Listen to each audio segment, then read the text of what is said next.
నమస్తే. Welcome to my channel. నేను మీ వినోద్.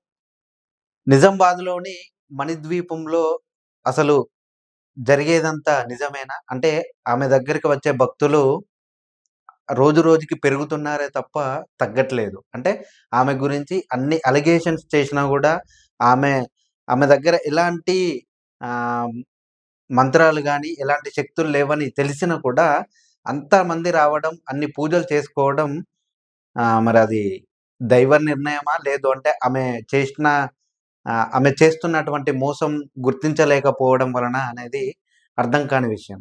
అయితే ఇది ఫస్ట్ టైమ్ బయటికెలా వచ్చింది అంటే, ఒక యూట్యూబ్ ఛానల్ తన దగ్గరికి వెళ్లి ఇంటర్వ్యూ తీసుకోవడం జరిగింది. ఆ ఇంటర్వ్యూలో కొన్ని కొన్ని విషయాలు షేర్ చేసుకోవడం జరిగింది. అంటే అమ్మవారి వెలవడానికి కారణం, లేదు అంటే ఇక్కడే పెట్టడానికి కారణం, ఇలాంటివి కొన్ని కొన్ని షేర్ చేసుకోవడం జరిగింది. అదే క్రమంలో గత ఒక కొన్ని కొ కొన్ని రోజులు సైలెంట్‌గా ఉండి, మళ్ళీ అదే ఛానల్ వాళ్ళు తమ గురించి కొన్ని చెడు ప్రచారాలు చేసింది. అంటే అదంతా మోసము. దాంట్లో ఎలాంటి అమ్మవారు లేదు. ఈమె ఒక కథ అల్లి డబ్బుల కోసం ఇదంతా చేస్తుంది అని చాలా అంటే చాలా వీడియోలు చేశాడు. అతనే సంతోష్. జర్నలిస్టు సంతోషం. అయితే ఎంతవరకు వాస్తవం అనేది ఎవరికీ తెలీదు. ఎందుకు అంటే ఇతను ఫస్ట్ టైమ్ ఆమె దగ్గరికి వెళ్లి ఇంటర్వ్యూ తీసుకొని దాన్ని టెలికాస్ట్ చేసిన తర్వాత ఒక వారం రోజుల తర్వాత మళ్ళీ ఇతనే ఆమె గురించి తీవ్రమైన అలిగేషన్స్ చేశాడు. అంటే ఆమె అలాంటిది కాదు. ఆమెకు ఎలాంటి శక్తులు లేవు. ఆమెను నమ్మకండి. ఆమె చేస్తున్న మోసాలు ఒక్కొక్కటిగా వెళ్ళగక్కుతూ ఉన్నాడు. అయినా కూడా ఆమె దగ్గరికి భక్తులు తగ్గడం కాదు గదా! అసలు ఇంకా పెరుగుతూనే ఉన్నారు. అయితే ఈ సంతోష్‌కి అసలు ఈ జ్యోతికి మధ్య గొడవ ఎక్కడ స్టార్ట్ అయింది? ఎందుకంటే వీళ్ళిద్దరికి మరి ఈ సంతోషు అంటే జ్యోతి గారేమంటున్నారంటే, "ఇతను మమ్మల్ని డిమాండ్ చేశాడు. మేము ఇయ్యలేకపోయాము. దాని వలన ఇంత రాద్ధాంతం చేస్తున్నాడు" అని జ్యోతి గారంటున్నారు. ఈ సంతోష్ అన్ననేమో, "నేను ఎలాంటి డిమాండ్ చేయలేదు. నాకు అవసరం కూడా లేదు. ఎందుకంటే నాకు ఛానల్ ద్వారా నేను సంపాదించుకుంటున్నాను. దీనిలో జరుగుతున్న మోసాలు ఒక్కొక్కటిగా బయట పెట్టడం వలన నా పైన ఇలాంటి ఆరోపణలు చేస్తుందని సంతోష్ అన్న అంటున్నాడు. కొంత అంటే కొన్ని విషయాలలో చూసుకుంటే మనం సంతోష్ అన్నది కరెక్టే అనిపిస్తున్నది. కానీ ఫోన్ కాల్స్‌కొచ్చేసరికి సంతోష్ అన్న ఆమె గురించి కనీసం ఒక 30-40 మధ్యలో వీడియోలు చేసుంటాడు.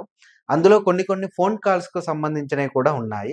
అందులో నాకు తప్పేమనిపించింది అంటే సంతోష్ అన్న ఆమె గురించి ఎక్కడెక్కడికో వెళ్లి ఇంటర్వ్యూలు చేసిన ఈ అన్న మరి క డైరెక్ట్ ఫోన్ కాల్ ద్వారా అంటే డైరెక్ట్ లైవ్‌లో ఉండంగా గాని, లేదు అంటే డైరెక్ట్ వీడియో చేసేటప్పుడే తనకు ఫోన్ కాల్ వచ్చినట్టు, అక్కడి నుండే చేసినట్టు కొన్ని కొన్ని ఎందుకో కట్టు అంటే కథ అల్లినట్టుగా అనిపించింది నాకైతే. బేసిక్‌గా మనం ఇక్కడ చూసుకుంటే కొంతమంది అంటే దూర ప్రాంతాల నుండి రాలేక అలా ఫోన్ కాల్ చేసుంటారు అని అనుకుందాం. దానిలో కొంతమంది అక్కడికి వెళ్లి వాళ్ళ మొక్కులు తీరిన తర్వాత మళ్ళీ అక్కడికి వెళ్లి ముడుపులు కట్టడం. కొంతమంది అక్కడ మంచే ఉన్నది. మంచే జరుగుతుంది. మాకు ఎలాంటి చెడు ప్రభావం చూపించలేదు అనే కొంతమంది చెప్తే, లేదు అక్కడ కొంతమందిని మోసం చేసి కొన్ని లక్షలు తీసుకొని ఉన్నదని కొంతమంది చెప్తున్నారు.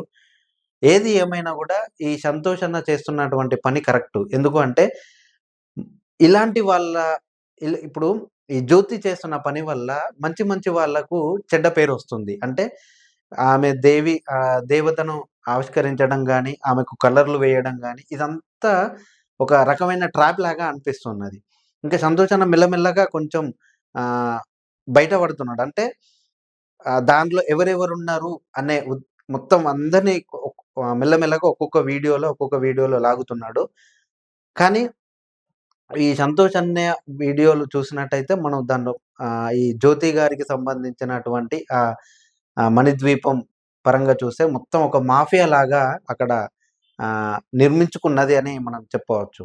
ఎందుకంటే రియల్ ఎస్టేట్ గాని, లేదు అంటే తను నిర్మించుకున్నటువంటి పిఆర్‌ల గాని, లేదు అంటే వచ్చే భక్తులలో కొంతమంది వాళ్ళకి సంబంధించిన వాళ్ళున్నారు అని ఇలా ఇప్పుడు ఆ లైన్‌లో అక్కడక్కడ వాళ్ళకి సంబంధించిన వాళ్ళుంటే, మనం మామూలుగా క్యాజువల్‌గా మాట్లాడుతానే ఉంటాం. మీరెప్పుడొచ్చారు? మీకేమైనా కోరిక తీరిందా? అన్నప్పుడు వాళ్ళు ఎక్స్‌ప్లెయిన్ చేయడం జరుగుతుంది. సో, దాని వలన ఈ అమాయకమైన భక్తులు మోసపోతుంటారు. ఓహో! నిజమే కావచ్చు, మంచే జరుగుతుంది కావచ్చు. సో, నేను కూడా ఒకసారి వెళ్దాము.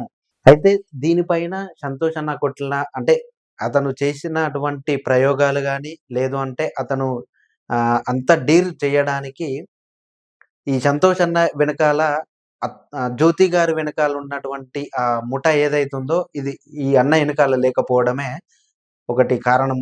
ఎందుకంటే ఈ అన్న తనకు తానుగా నమ్ముకొని ప్రజలెవరు మోసపోవద్దు. ప్రజలు అంటే దీనిలో భక్తి ఉంటే ఈ అన్న సపోర్ట్ జేసేవాడే. కానీ దీనిలో మోసాలు గ్రహించి ఫస్ట్ ఇంటర్వ్యూ తీసుకున్న వ్యక్తి ఇప్పుడు ఇలాంటి అలిగేషన్ చేస్తున్నాడంటే మనం కొంచెం అర్థం జేసుకోవాలి.